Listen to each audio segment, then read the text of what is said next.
Kamusta po? Maulan na araw po sa bawat isa.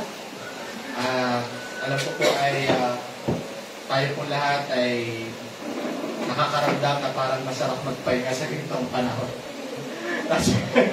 kasi malamig at parang pag nagpahinga kayo, feeling mo ay mahihimbing ka ng tulog dahil sa ganda dahil sa lamig ng hangin. Pero ganun pa man, mas may kapahingahan sa presensya ng Panginoon. Ba? Kaya tayo lahat ay narito sapagkat umulan at umaraw, walang makahihinto sa pagpupuri sa Panginoon. Sapagkat ang pinakamahalaga sa lahat ay atin pong maibigay ang pagpupuri, pasasalamat natin sa Panginoon na nagbigay sa atin ng buhay at lakas. Amen po ba? Kaya sa araw po na ito, tayo po ay maging gising sa presensya ng Diyos upang makinig at tumanggap ng kanyang pong pangungusap sa atin sa araw po na ito. Ang ating pong pag-uusapan ay pinamagatang tumindig sa umuungan na leyon. Ibig sabihin, maging matibay tayo sa leyon na naghahanap ng masisila. Ano pong ibig sabihin nito ni Apostol Pedro? Na dapat tayo po manindigan sa ating pananampalataya sa harap ng mga nagpapanggap na leyon. At sino po ba itong leyon na ito? Sino po ba itong kaaway na ito na tinutukoy ng salita ng Diyos na dapat tayong maging mapagbantay sa kanyang kilos upang tayo ilayo sa Panginoon? Upang tayo'y panghinaan ng pananampalataya at tuluyang talikuran ang pananampalatayang tinanggap natin sa Panginoon.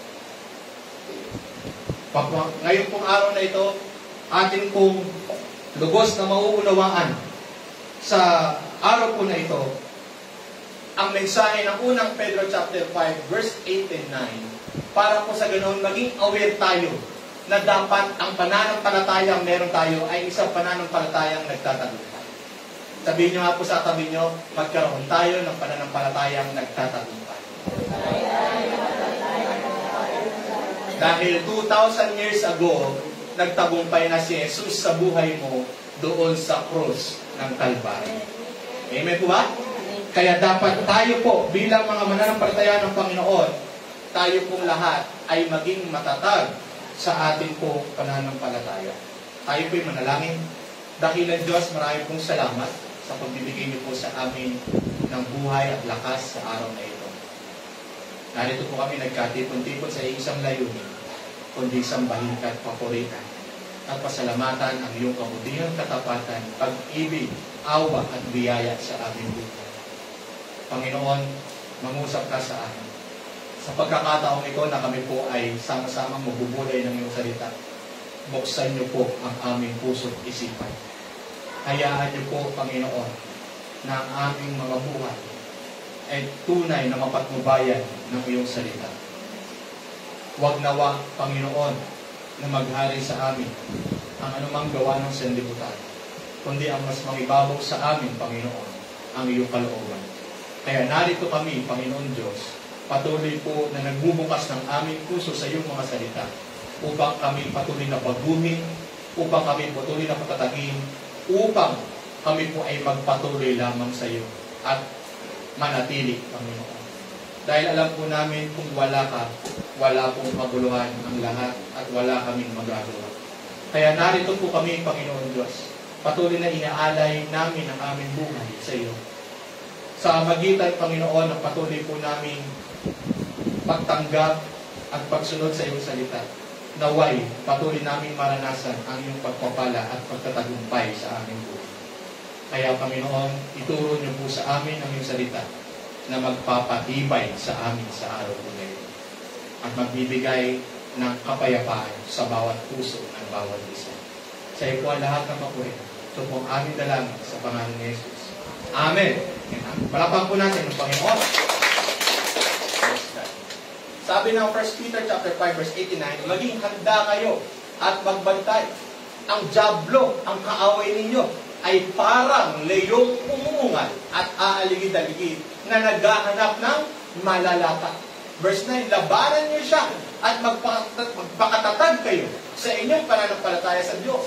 tulad ng alam nyo, hindi lamang kayo ang nagtitiis ng mga kahirapan, kundi gayon din ang inyong mga kapatid sa buong daigdig. Mga kapatid, napansin nyo ba na minsan kahit ayaw natin gumawa ng mali, ay parang may bumubulong sa atin. Pinutuya tayo, at lalo tayong inilalagay sa negatibong kaisipan at damdamin. May mga boses na patuloy tayong tinutuya, inilalagay sa negatibong kaisipan at damdamin. Yan po ay boses ng kaaway. Sino po siya? Si Satanas. Na ang gusto po ay sirain ang ating pananampalataya at iwanan natin ang ating buhay na nakaugnay sa Panginoong Jesucristo. Ang tanong po ba ay papayag po tayong mabiktima ng parang layong umaatungan na nag-aanap ng mabibiktima na mapalayo ang isang tao sa kaugnayan niya sa Diyos at sa kanyang pananampalataya. Mga kapatid, para mas maunawaan po natin yung context na ng unang Pedro chapter 5 verse 8 and chapter 5, tignan po natin. Ito po ay isinulat ni Pedro. Ito po para sa kanino ito? Para sa mga nananampalatayang dumaan sa hirap at pagsubok. During that time, matitindi ang kanilang mga pagsubok na pinagdaraanan. Na pwedeng sa kanilang pinagdadaanan ay maging damdamin nilang nila ay pawang negatibo na lamang at wala na silang makitang pag-asa. Sapagkat mahirap talaga ang naging sitwasyon nila noong panahon na ito. Gusto niyang ipaalala na kahit may pinagdadaanan, hindi dapat mawalan ng pananampalataya ang mga anak ng Diyos. Amen po ba? Sapagkat pinapaalala ni Apostol Pedro sa mga mananampalataya, mga Jewish Christian that time, na ang buhay Kristiyano ay hindi laging madali, pero kailangan magpakatatag at maging alerto. Yun po yung konteksto ng 1 Peter chapter 5. Na kung saan nangungusap si Pedro sa mga Jewish Christians para po ipaalala sa kanila na dapat magpakatatag ang bawat sa pananampalataya sapagkat maaari pong magbigay daan kay Satanas upang patuloy tayong mabigo sa ating pananampalataya dahil po sa mga pagsubok na kanila po pinagdayaan. Talagang tuloy nilang isubok ang kanilang pananampalataya dahil sa hirap ng kanilang pinagdadaanan, sila po ay bumalik na lamang sa dati nilang buhay. Yun po yung konteksto. Naunawaan po natin? Kaya, paliwanag po doon sa mga salitang ginamit niya. Una, sabi, maging handa kayo. Ano po ibig sabihin nito? Maging handa kayo. Ang ibig niya sabihin dito ay, huwag padalos-dalos. Huwag agad magpadala sa emosyon o problema. Ibig sabihin, kapag ikaw daw ay magpadalos-dalos, nagpapadala agad sa emosyon o problema, maaari pong gamitin ito ni Satanas para kontrolin ka. Naliwanag po? Kapag tayo ay nagpapadalos-dalos ng emosyon, di ba doon lumalabas yung galit, doon lumalabas yung iba't ibang negatibong emosyon. Kaya tayo nakakapagsalita, hindi maganda. Kaya tayo nakakapag-isip ng hindi maganda. Kaya tayo nakagagawa ng hindi maganda. Kaya tayo nawawalan ng loob. Kaya tayo nawawalan ng pagtitiwala. Sapagkat nagkakaroon po tayo ng padalos-dalos na emosyon. Dahil hinahayaan po natin tayong madala ng iba't ibang mga problema. At pwedeng yun yung gamitin ni Satanas. Naliwanag po? Yun yung pwedeng gamitin ni Satanas para siya'y magkaroon ng entry point sa buhay mo para ang iyong pananampalataya ay tuluyan niyang sirain at ilayo ka sa buhay na nakaugnay sa Diyos. Maliwanag po. So, wag po nating pahintulutan. Sabi ni Apostol Pedro, maging handa kayo. Huwag kayong padalos-dalos. Ang problema nandyan. Pero anong dapat na tugon ng mga tunay na nananampalataya sa Panginoon? Maging handa palagi. Dumating mga pagsubok, handa lagi ang iyong puso. Bakit? Kapagkat pinagtitibay ka ng iyong pananampalataya. Talapakan natin ang Panginoon. At sabi rin ni Pedro, magbantay. Bakit kaya niya sinabing magbantay? Sapagkat sabi niya, huwag maging kampante dahil laging may tukso o paraan ng kaaway para tayo ay pabagsakin. Huwag nawa natin bigyang daan ng kaaway sa ating buhay. At minsan ginagamit niya ang tukso sa buhay. Ginagamit niya ang iba't ibang mga temptations, deceptions ng mundong ito para tayo tuluyang alisin sa buhay na nasa Panginoon at tuluyan po tayong kontrolin na makamundong buhay. Pag hindi po tayo nag-ingat doon, binigyan natin ng pagkakataon ang kaaway sa buhay natin. Kaya ang sabi ni Apostol Pedro, magbantay kayo. Sabi mo sa tabi mo, magbantay kayo. Huwag nating bigyan ng pagkakataon si Satanas para tayo po ay makontrol niya sa magitan ng mga kasalanang nakikita natin sa mundo dito. Amen po ba? Praise God. Kung una, huwag natin hayaan na pahintulutan si Satanas na gumawa sa ating buhay dahil tayo po ay napanghihinaan ng mga problema. Nandiyan na yung papasok ang mga negatibo, nandiyan na papasok ng kawalan ng pag-asa, pagtiwala sa Panginoon. Dahil ginagamit niya ang problema ng pagsubok sa buhay natin para tayo lubusan. Talagang malugmok sa problema na meron tayo. Pero, tandaan po natin, meron tayong sandata palagi. Yan ang ating pananampalataya. Habang patuloy po na tayo po ay lumalaban sa pananampalataya, hindi niya po tayo kaya magawa. Amen po ba? Hindi niya kaya tayong makontrol sapagkat ang kapangyarihan ng Diyos ang siyang namumuna sa atin sa panahon na atin po pinaiiral ang pananampalataya, pinaiiral natin ang kapangyarihan ng Diyos sa atin. Amen po ba? Kaya sabi po ng verse 18, ang dyablo ang kaaway ninyo. Hindi ang problema ang kaaway natin, hindi ang tao ang kaaway natin, ang kaaway natin ay ang dyablo. Si Satanas ang gustong sirain ang ating pananampalataya. Ang tanong po, papayag ka ba doon? Kapatid, papayag ka ba doon? Naunawaan natin na hindi ang problema ng dyablo, hindi kaaway ang magpapabagsak sa atin. Ang tao ay nandyan, hindi ang tao magpapabagsak sa akin. Ang totoong kaaway ay si Satanas na sumisira ng aking buhay sa Panginoon, ng aking pananampalataya kay Kristo. Kaya, kung alam natin kung sino ang kaaway natin, hindi natin hahayaan na pahintulutan si Satanas na makapasok sa ating puso at isipan sa magitan ng patuloy po nating paglaban sa ating pananampalataya. Amen po ba? Ang sabi daw niya, ano daw ginagawa ni Satanas?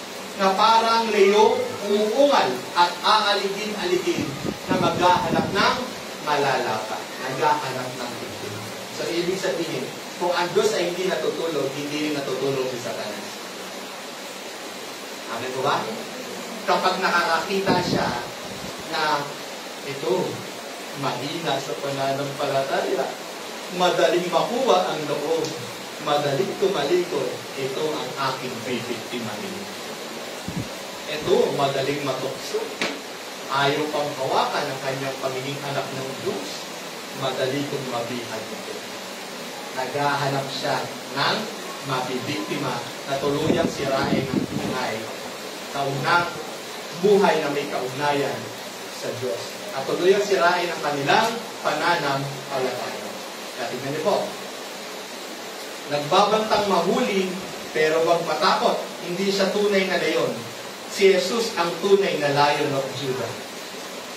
Ibig sabihin niyan, si Satan, wala siyang kapangyarihan sa buhay natin. Nagkakaroon na siya ng kapangyarihan kapag pinahihintulot natin. Hello? Tama po ba? Nagkakaroon ng kapangyarihan, authority si Satan sa atin kapag pinahihintulot natin. Sa paanong paraan?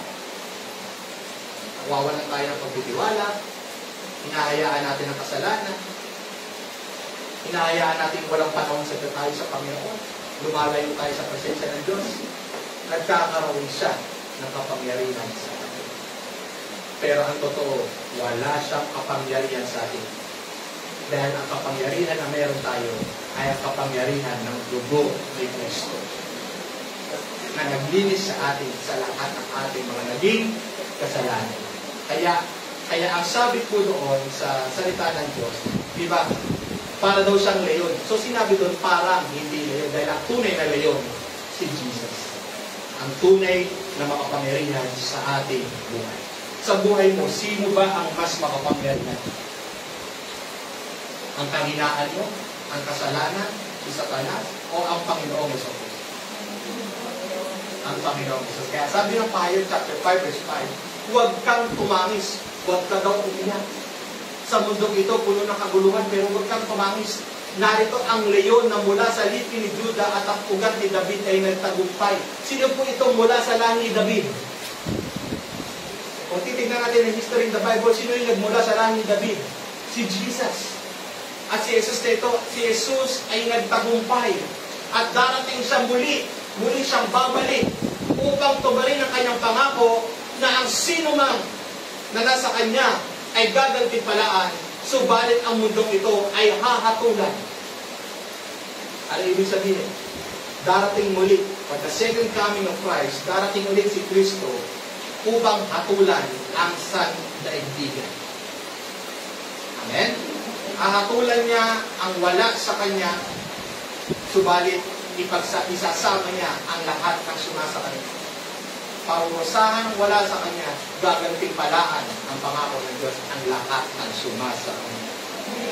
Kaya walang Kristiyano na hindi tagumpay. Lahat ng Kristiyano ay tagumpay.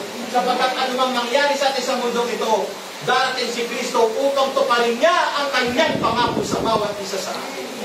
At sa kanyang muling pagbabalik, tandaan po natin, lahat ng wala kay Kristo nakadestined na to receive the wrath and judgment of God. Pero tayo mga mananampalataya, nakadestined na for the promises and eternal reward of the Lord. Kaya kahit anong mangyari sa buhay natin, tagumpay na tayo kasi nangako na si Kristo sa atin. Hindi lang sa mundong ito, lalong higit sa buhay na walang hanggan. Talo ka pa ba doon? Hello? Talo ka pa ba doon? Hindi na. Kaya kahit anong pagsubok natin sa buhay, Satanas, wala kang kapangyarihan sa akin sapagkat si Kristo ang may kapangyarihan sa atin. Kaya ano nangingibago sa atin? Pananampalataya. Amen mo ba? At ang sabi niya, labanan ninyo siya at magpakatatag kayo sa inyong pananampalataya sa Diyos. Paano nyo raw sa lalabanan? Magpakatatag sa pananampalataya sa Diyos. Ang tanging paglaban sa gawa ng kaaway ay pagpapakatatag sa pananampalataya. Dahil ang Kristiyano na nakay Kristo nagtatagumpay dahil sa kanilang pananampalataya. Amen po ba? Kaya mga kapatid, tignan po natin yung sa bawat isa sa atin, tignan natin yung pananampalataya natin. Tayo po ba ay patuloy na naninindigan sa pananampalataya nito na ibinigay ng Diyos sa atin? Ano mang pagsubok, tayo binaninindigan sa pananampalataya na ibinigay sa atin ng Diyos? Ano mang kaharapin natin sa mundo ito, naninindigan pa tayo sa ating pananampalataya na ibinigay ng Diyos? Maliwanag po, manindigan tayo sapagkat nagwawagi ang mga Kristiyano ay patuloy na nagwawagi sa gawa ng kaaway. Ito po yung pinakabuod ng kahulugan ng 1 Peter chapter 5 verse 89. Pag-ingat kayo dahil may kalaban tayong gusto tayong sirain. Pero kung mananatili kayo sa pananampalataya, malalampasan niyo ito. Amin po ba? Gaya ng ginagawa ng mga kapatid ninyo sa buong mundo. Hindi lang tayo ang umaharap sa matinding pagsubok. Lahat ng mga kapatid natin all over the world, all Christians, ay nakakaranas ng pagsubok sa mundo ito. Pero iisa ang ating panata. Anong panata natin? Tayong lahat ay matatag sa pananampalataya. Palapakan natin ang Panginoon. Kaya, mga kapatid, manatili tayong gising gising ang ating pananampalataya. Lumaban tayo sa tukso. Patuloy tayo magpakatatag sa pananampalataya ito na ibigay ng Diyos sa atin para lagi tayo nagtatagumpay. Dahil si Jesus sa atin ay nagtagumpay na noon pa man. Amen po ba? 4 na mensahe mula sa unang Pedro, chapter 5, verse 8 and 9. Ang sabi po, maging alerto, bantayan ang inyong isipan. Mga kapatid, ang laban ay nagsisimula sa isip. Am I correct? Bago tayo gumawa ng mali, pinapasok muna sa isip ang tukso. Ang tanong ko sa inyo, ang tao ba ay nagkasala na kung nagkaroon siya ng tukso sa kanyang kaisipan? Ang tao ba ay nagkasala na?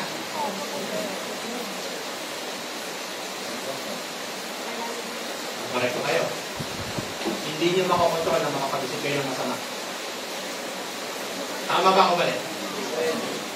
Sino po dito kahit never pa nakapag-isip ng masama kahit nakita lang niyo? Sa loob ng isang araw, kahit hindi mo sinasadya, bigla na lang pumapasok ang masama sa iyong isipan. Tama, mali.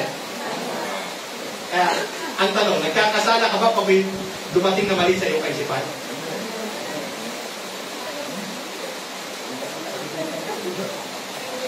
Diba? Sa kaisipan? Alam mo, nagkakasala ang tao. Hindi kapag dumating yung mali sa kanyang kaisipan, nagkakasala ang tao kapag in-entertain niya ang mali sa kanyang kaisipan. Dahil tayo'y tao, minsan darating tayo nakakita tayo ng masama. Pero hindi natin i-entertain. Inaalis natin sa ating kaisipan. Pero natural na minsan, pumapasok ang mali sa ating kaisipan. Tama ko mali? Pero paano nahuhulog ang tao? Siya ay nagpapatukso. Kaya mga kapatid, darating at darating ng panahon na makakaisip ka ng masama. Pero ang mali, ine-entertain mo. Pero kung nire-review mo ito, in the name of Jesus Lord, itong maling kaisipang pinapasok ng kaaway sa akin, hindi ko po pinahintulutan sa pangalan ni Jesus. Amen po ba? Kaya bago ka gumawa ng mali, may pumapasok muna sa iyo eh. Amen? Tama po ba? Pero kaya mo siyang kontrolin kasi natin Kristo pa. Kaya ay pumasok ka sa isip mo, hindi mo siya gustong gawin. Kaya nagkakasala ka ba pag may pumasok sa isip ng masama? Kapag sinasadya mo mag-isip ng masama, yun yung mali. Pero kapag bigla na lang may pumasok ng masama sa iyong isipan, hindi pa siya mali, hanggat hindi mo siya ginagawa. Nakuha niyo na po? Kaya ang lahat ay nagsisimula sa isipan. Kaya ang bawat kaisipan na mali, kapag ito in-entertain, nagiging kasalanan. Kaya, tandaan po ninyo, ang dyablo ay marunong magpasok ng maling kaisipan sa atin. Kaya pag dumarating ang maling kaisipan sa ating isip, at hindi tayo nagbantay, hindi tayo nag-ingat, hindi natin inisip ang Panginoon, doon, binibigyan natin ng pagkakataon ang gawa ng kaaway na makapasok sa atin. Ginawa niya, nakahanap siya ng tao masisila. Liwanag po ba? Ang topic ngayon. Amen po ba? Ang isipang kontrolado ng Diyos ay hindi madaling dayanin ng diablo. Hindi lang sa tukso. Minsan, dumating sa isip natin, wala nang pag-as. Ganito na lang lagi ang aking buhay. Wala nang pagbabago. Paulit-ulit na lang. Papasok sa kaisipan, kasi dumarating na ang pamihinahan ng pananampalataya. Pero pag hindi natin in-entertain, pinaghalit pa rin natin ang pagtitiwala sa Diyos, hindi natin pinahintulutan ang gawa na kahawa. Ano po ba? Sabi na Roma chapter 12 verse 2, magbago kayo sa magitan ng pagbabago ng inyong isipan. Kaya huwag natin hayaan, sabi ng salita ng Diyos, huwag natin hayaan na ang mga isipan na ito ay maging kasangkapan ng ating tunay na kaaway. Kundi laging maging malinaw, malinis ang ating kaisipan. Lagi maging matatag ang ating kaisipan sapagkat ayaw nating pahintulutan o magkaroon man lang ng puwang si Satanas na makakilos makagawa sa ating buhay dahil ating ito pinahintulutan. Amen ba? At pangalawang bagay, kilalanin daw natin ang kaaway sa Satanas ay parang layong unang-ungal. Ano ibig sabihin yan? Ang mga kapatid, sa buhay po natin, sa iba't ibang pagsubok ng buhay natin, pwede po tayo talagang mapagimasukan ng Diyan. Totoo po yan. Kahit ako minsan nag-negative na ako. Sunod-sunod na lang. Kaya, family, personal, marriage, bakit sunod-sunod na? Sometimes, iniisip na lang, dumating sa punto ng buhay na maging normal na lang kaya. Ano yung ibig sabihin? Maging normal na lang kaya. Hindi na ako maging pastor. Maging normal na citizen na lang. Walang pananagutan, walang responsibilidad. Mabawasan ang mag-intindihin sa Lord. Dumating sa punto, naging yan ang akin. At nakikita ko sa akin, alam niyo minsan, dumating sa point na nanlamig ako. Hindi ko alam yun kasi medyo matagal na. Nanlamig ako. Hindi na ako makapanalangin. Hindi wala na akong gano'ng magkasa ng salita. Di parang wala na yung aking joy sa aking ginagawa. Dahil ang daming mga kaisipan, ang daming kapaguran na talagang umirag sa akin na parang gusto ko na lang maging ordinary na walang iniintindi kahit sino. Napagod. Talagang napagod ako. Na-burnout ako talaga. Napagod talaga ako sa mga. At doon ko nakita na talagang nawawala ako. Wala na yung puso ko sa Panginoon. Doon ko nakita talagang malayo ako. At na-realize ko, pinahintulutan ko ang gawa ng kaaway sa aking buhay. Kasi hindi ko pinanatili na ako'y magtiwala sa Panginoon. Hindi ko pinagkatiwala ang aking damdamin. Hindi ko pinagkatiwala ang aking kabigatan. Hindi ko pinagkatiwala ang aking sitwasyon sa Panginoon. Masyado kong diligdig ang mga nangyari sa akin. Masyado kong talagang hinayaan ang sarili ko na malumot doon sa nararanasan ko personal. Hanggang sa maging kami sa pagkasama natin, talagang nakaka-apekto, nag-aaway na kami, hindi na ako nakikinig. Dumating sa point. But praise be to God. Dumating man ang gawa ng kaaway, but God restores the joy of my salvation. Ibinalit niya yung saya ng kaligtasan ko. Ibinalit niya yung saya ng aking paglilingkod. Ibinalit niya yung saya ng aking pananampalataya. Kaya sabi ko, sa isang maliit na pagkakataon yung bibig ko sa aking kaaway, ano nangyari? Mas lumala ang aking naging buhay. Kaya sabi ko, sa maliit na puwang na ibibigay natin sa kaaway, pwede itong lumaki at tuluyan tayong ilayo sa Panginoon. Maliwanag ko ba? Kaya, sabi ko, hindi na ako papayag sa susunod. Hindi na ako papayag. Hindi sa aking sariling lakas, kundi sa aking pagtitiwala sa Panginoon. Na walang anumang gawa ng kaaway ang muling makapagpapalayo ng aking puso sa Panginoon. Kaya ang tunay na may kapangyarihan at tagaharing walang hanggan, walang iba kundi si Jesus natin, Panginoon.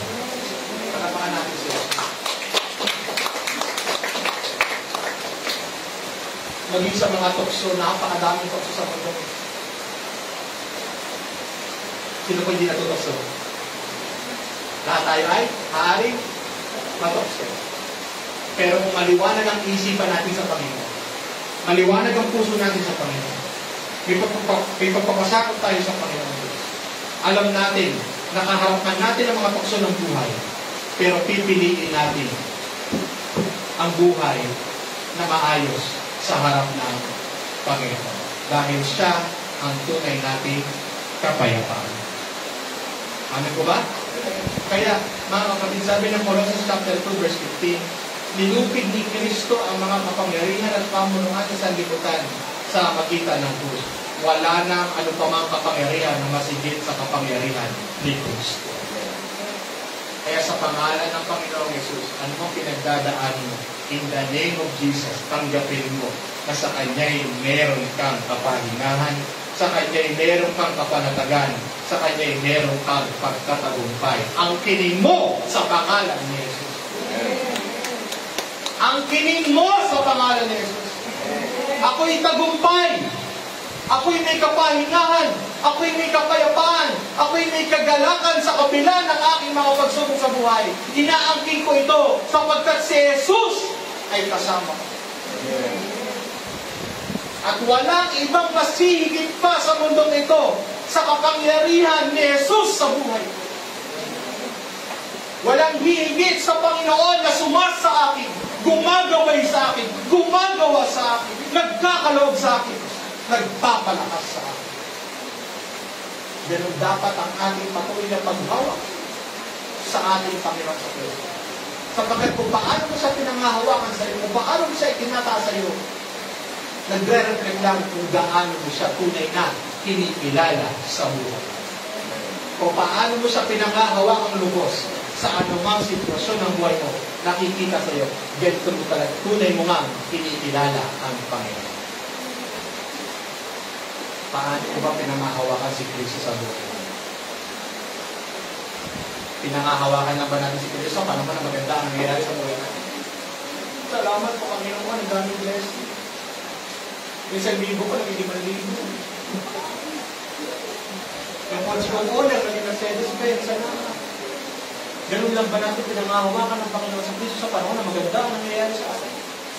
E paano sa panahon na hindi maganda ang sitwasyon natin? Napangahawakan pa rin ba natin si Kristo? Na si Kristo na alam natin ano ang sitwasyon natin? Sa Kanya'y may tunay tayong kapayapaan. Sa Kanya'y mayroon tayong kalakasan. Sa Kanya'y may tunay tayong kagalakan sa mundo. Kaya paghawakan natin si Kristo, ating Panginoon, na higit sa lahat ng sino man, sa anumang sitwasyon, mabuti man, o sa pagsubok man, panghawakan natin si Kristo sa ating buhay. Sapagkat habang patuloy natin pinanghahawakan si Kristo sa ating buhay, hindi tayo puwapayag sa kaaway na tayo po ay kanyang malaka o mabiktima. Maialis ang ating buhay na puno ng pananampalataya kay Kristo, mailayo sa presensya ng Diyos. Amen po ba? Kristo. Kaya ang ginagawa ng dyablo ay manakot, manira, manghila sa iyo, palayo sa Diyos. Papayag ka ba? Papayag ka ba? Pero kapag nakikita niyang matatag ka sa pananampalataya, hindi siya makalapit at makapanay sa iyo. Palakpakan natin ang mga anak ng Diyos. Bakit hindi siya makapanaig? Sino kinakatakutan ng diablo? Si Jesus. Yun nga lang ang kwento sa Bible, yung tinasapian ng demon. Nung nakita nila si Jesus, hindi po kami, ilipat niya lang po kami doon sa mga baboy. Natakot sila, nakita lang nila si Jesus. Kaya si Satanas nagpapanggap na malakas. Pero takot sa pangalan ni Jesus. Kaya mga kapatid, kapag tayo matatag sa pananampalataya, atin po pinanghahawakan si Jesus sa ating buhay, hindi siya kailanman maaaring makalapit sa iyo, makapanay sa iyo, para sirain ang buhay mo sa Diyos. Hindi siya makapananay. Because the God that is in you is the God of victory, the God of power. Amen po ba? Kaya mga kapatid, kay Kristo tayo ay nagkakaroon. Panghawakan natin siya sa tuloy ng ating buhay. Amen po ba? Sa eskwelahan ka man, Lord, I know you are with me. In your family, Lord, I know you are with us. Sa trabaho, Lord, I know you are with us. Ganun natin dapat panghawakan natin si Lord sa ating buhay upang walang anumang gawa ng kaaway ang siyang magtangka na tayo ay biktima, tayo ay ilayo sa pagbabago. Amen po ba? Praise God. Pangatlo, lumaban ka sa pananampalataya. Ay sabi ng verse 10, labanan ninyo siya at magpakatatag kayo sa inyong pananampalataya. Mga kapatid, tayo po ay hinikayat ng sulat ni Apostol Pedro na manindigan tayo sa katotohanan. Ano po ba yung katotohanan? Saan makikita? Saan makikita katotohanan? Sa salita ng Diyos. Manindigan daw tayo sa salita ng Diyos. Manindigan tayo sa tama. Ano pa? Manindigan tayo sa panalangin. Alam niyo po, kapag ikinaninindigan sa salita ng Diyos, ito'y nagiging gabay mo. Madilim man na nakikita mo sa paligid mo, pero ang salita ng Diyos ang nagiging liwanag mo. Amen po ba? Minsan man mabigat ang puso, pero pag na-remind ka ng Word of God, nagkakaroon ka ng liwanag, nakakita ka ng liwanag. Have you ever experienced that bigat ka na, but nakakita ka sa billboard, nakakita ka sa isang lugar na nakita mo ang salita ng Diyos, bigla ka nabuhay. Nakapakinig ka, bigla ka nabuhay. Nagbasa ka mismo sa Biblia, bigla ka nabuhay. Because ang salita ng Diyos ay buhay. Pinalalakas ka, pinagtitibay ka nito. Kaya manindigan tayo sa salita ng Diyos na madiliman minsan na naging buhay, nakikita natin sa ating paligid, pero hayaan natin patuloy tayo makakita ng liwanag sa salita ng Diyos. Amen po ba? At mga kapatid, manindigan din tayo sa panalangin. Ang dami natin pinagdadaanan. Araw-araw na lang. Hindi natatapos yan. Habang nasa mundo tayo, hindi natatapos yan. Iba-iba yan. Meron niya akong tinuruan na sabi ko, ayaw mong pagsubok. Eh, di ba yung pag-pray na kita na kumita na rin? Katawa siya. Bakit po? Eh, kasi habang nasa mundo tayo, I'm sorry to say, mayroong pagsubok.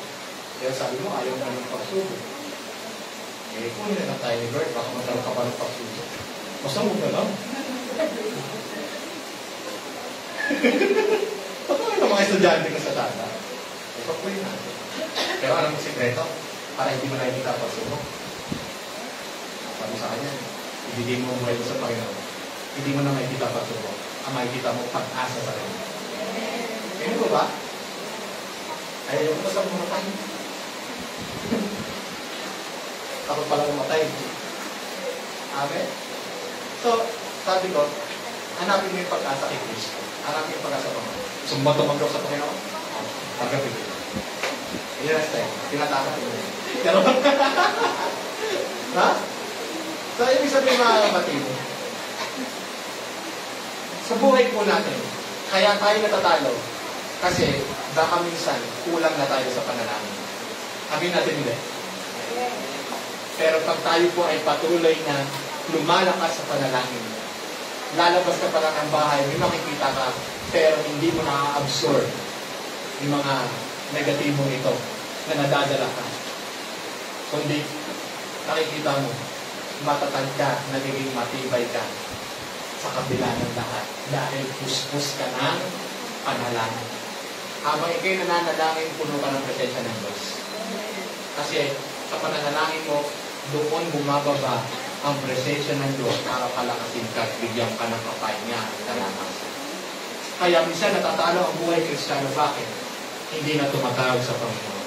One of the radio announcer sa 702 DCS, narinig ko sa kanya na kung hindi ka nananalangin at tumalapit sa Diyos, kanino ka lumalapit? Kung hindi ka tumatawag sa Diyos, kanino ka tumatawag? Amen po ba? Pero tayo, naninindigan tayo na patuloy na manalangin sa Panginoon. Upang sa ganon, haharap tayo sa mundo ito na puno ng kalakasan mula sa Panginoon, sapagkat sa magitan ng panalangin, binababaan tayo ng presensya ng Diyos. Amen po ba? At talagang, mga kapatid, manalangin lamang tayo. Iba-iba ang pagsubok natin, mas lalo tayong manalangin. Mas lalo tayo mag-pray. My wife is kung mayroong alarm clock, ang wife ko ang reminder kung alarm ko sa pananalangin. Daddy, pray tayo. Pray tayo. And I'm proud na nagkaroon ako ng wife ko. She always remind me, Dave, let's pray. Because through prayer, kapag titibay tayo. Diba? Kasi kung wala kang fuel, hintay. Mapapagod ka. Titirin ka. Nakakita ka ba ng sakyang walang fuel? Walang gasolina? Titirin. Hihinto na lang. At wala nang may pakinabang. Tama po ba? Pero pag ano ang gasolina natin sa buhay Kristiyan natin? Panalangin. Habang tayo napupuno ng gasolina ng panalangin, patuloy tayo nakatatakbo sa buhay na ito na nagtatagumpay, malakas, may pag-asa. Dahil puno-puno tayo ng lakas mula sa ating pananalangin sa Panginoon. Kaya, huwag mong hayaang mawalan ka ng fuel sa pang-araw-araw. And your prayer is your fuel. Sabi mo sa tayo mo, your prayer is your fuel. Amen? Kaya po, after ng anniversary natin, ayusin ko ulit yung prayer meeting natin, ha? Kasi po, hindi mo pwedeng pag-personal lang kami fuel, pero ang church natin, wala pa fuel. Walang pananalangin. Sana po maayos natin, para maging ang church po natin, may fuel din. Para sa pag-meeting natin, mas maranasan natin yung grace ni Lord. Amen po ba? At higit sa lahat, manindigan tayo sa pananampalataya. Walang anumang sitwasyon na makapag-meet dito sa mga anak ng Diyos. Dahil tayo nanindigan sa ating pananampalataya. Dahil ang pananampalataya natin ay ang ating sandalan. Ang pananampalataya ay hindi laging nakakakita, pero laging nagtitiwala. Minsan dumarating sa point, nanalangin ka, pero parang walang sagot. Akala mo lang. Dahil minsan ang pananampalataya hindi lagi nakakakita, pero lagi kang nagtitiwala sa Panginoon. Di ba dumarating sa point na parang wala akong nakikita ng solusyon, parang walang nangyayari. Pero ang pananampalataya kasi hindi na nakabase sa nakikita. Ang tunay na pananampalataya, yung kahit wala ka nakikita, malaki ang iyong pagtitiwala sa Panginoon. Dahil God knows the perfect timing, God knows the perfect solution, and God knows what is best to all of us. All we have to do is just to trust completely to our Lord Jesus. Amen po ba? Palabahan natin si Lord. Kaya hindi ako lang napalatala, hindi ka lang nakakita ng mga magandang bagay. Kahit minsan parang wala akong nakikita. Pero lagi ka nagtitiwala. Amen po ba? Ephesians chapter 6 verse 16, itaas ninyo ang kalasag ng pananampalataya upang mapatay ninyo ang nagbabagang palaso ng masama. Mga kapatid, I want you to understand. Piliin mong pangunahan ka ng iyong pananampalataya. Piliin mong magpalago sa salita ng Diyos. Piliin mong magpalakas sa panalangin. Piliin mong mapuspos sa pagsamba at pagpupuri. Piliin mong mapagpala sa paglilingkod, sapagkat walang magiging puwang ang kaaway, anumang palaso ang kanyang ibato. Kapag itinaas mo ang kalasag ng pananampalataya. Anumang ibato niyang palaso para ikay ilayo sa Diyos o ikay sirain ang iyong buhay pananampalataya, hindi siya makapananaig dahil ang kalasag mo ay mas matibay higit sa kanyang palaso. Amen po ba? Praise the Lord. Last but not the least, hindi ka nag-iisa. May kapatiran ka sa anumang laban ng buhay. May kapatiran ka. Sino ang iyong mga kapatid? Ang bawat isa. Ang sabi ng verse 9, nalalaman ninyo na ang inyong mga kapatid sa buong mundo ay dumaranas din tulad ng inyong mga paghihirap. Mga kapatid, may mga kapatid tayo sa buong mundo na may pinagdadaanan din, pero patuloy na lumalaban. Kapatid, kamusta ka? May pagsubok, pero lumalaban. Diba? Lumalaban. Tayong lahat. Diba? Mga kapatid, magpalakasan tayo bilang simbahan. Bilang isang pamilya ni Kristo, magpalakasan tayo. Hindi mo nakilala ang isa, kapatid mo, para sa wala. She or he has a purpose in her life. Anong purpose na yun? Upang magsilbi siya kalakasan mo. Mga kapatid, hindi ko aksidente nakakilala kayo. Ang purpose nila ay maging kalakasan kayo namin ng isa. At hindi rin aksidente nakakilala niyo ang bawat isa. Ang purpose nila maging kalakasan niya rin ang bawat isa. May purpose si Lord bakit tayo pinagsama sa isang pamilya, isang iglesia. At ang purpose ni Lord, maging kalakasan natin ang bawat isa. Sana po, kung ang lahat ng mga tao, lahat ng Kristiyano sa buong mundo ay dumaraan sa mga matitinding pagsubok. Pero lahat naman tayo mga Kristiyano sa mundong ito, dumaraan naman tayo lahat sa pagsubok, pero lahat tayo nagkakaisa, nagpapalakasan sa isa't isa bilang tayo iisang katawan ni Kristo. Kailangan natin ang isa't isa. Ipanalangin niyo po kami, palakasin niyo po kami. Ang presensya niyo ay malaking bagay, ang pangangamusta niyo ay malaking bagay, ang pagkamusta niyo sa mga sitwasyon ng ating mga kapatid ay malaking bagay, ang pagtulong niyo sa ating mga kapatid ay malaking bagay, ang pananalangin niyo sa kanila, ang pagpapaalala niyo ng salita ng Diyos, ang pag-encourage niyo sa kanila sa pagpupuli sa Panginoon. Lahat yan ay malaking bagay para sa isa't isa. Sapagkat tayong lahat, ang purpose ni Lord, ang layunin ni Lord sa atin, lahat tayo ay maging kalakasan ng bawat isa. Kapag ang isa ay mahina, palakasin mo ang iba. Kapag isa ay natutuksok, ipanalangin mo ang iyong kapatid. Sapagkat ang sabi ng Galatians chapter 6 verse 2, dalhin ninyo ang pasanin ng isa't isa. Dalhin daw ninyo ang bigatin ng bawat isa. Amen po ba? Lahat tayo ay sampan-sampan na bigatin. Pero kung lahat ay nagbubuhat doon sa pasanin na yun, ang lahat ay gumagaan. Kaya mga kapatid, kayo po ay kalakasan namin. Kalakasan ng bawat isa. Palapakan natin po. I love you all with the love of the Lord. And let us love one another with the love of the Lord. Amen po ba?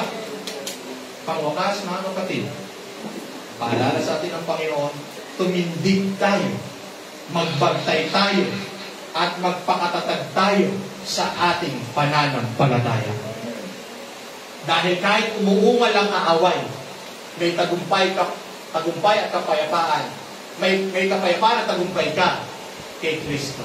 Kahit na ang aaway ay naghahanap ng masisila, patuloy na umuungal, pero tayo mga anak ng Diyos, may kapayapaan, may tagumpay, lagi sa piling ng Panginoon. Palapakan natin si Lord. Kaya, ang ating pong gagawin pagkatapos ng mensaheng ito, ay hindi natin paihitulutan ang gawa ng kaaway na makapalayag sa atin, kundi lagi natin nawang pagtagumpayin ang anumang pwedeng maging daan ng kaaway para sirain ang ating pananampalataya at hindi tayo magpatuloy sa pagsunod natin at paglilingkod natin sa Panginoon. Sabihin mo sa katabi mo, kapatid, walang mapapagod. Walang hihinto. Sapagkat lahat tayo ay pinangungunahan ng pananampalataya. At lahat tayo ay may kapangyarihan mula kay Kristo upang magtagumpay. Amen po ba? Palapakan natin ang Panginoon. Satan, you have no place in my life. Satan, walang anuman. You have no power over me. Because Jesus Christ is in me. Amen. In the name of the Father, of the Son, and of the Holy Spirit. Amen and amen. Salamat po sa Panginoon.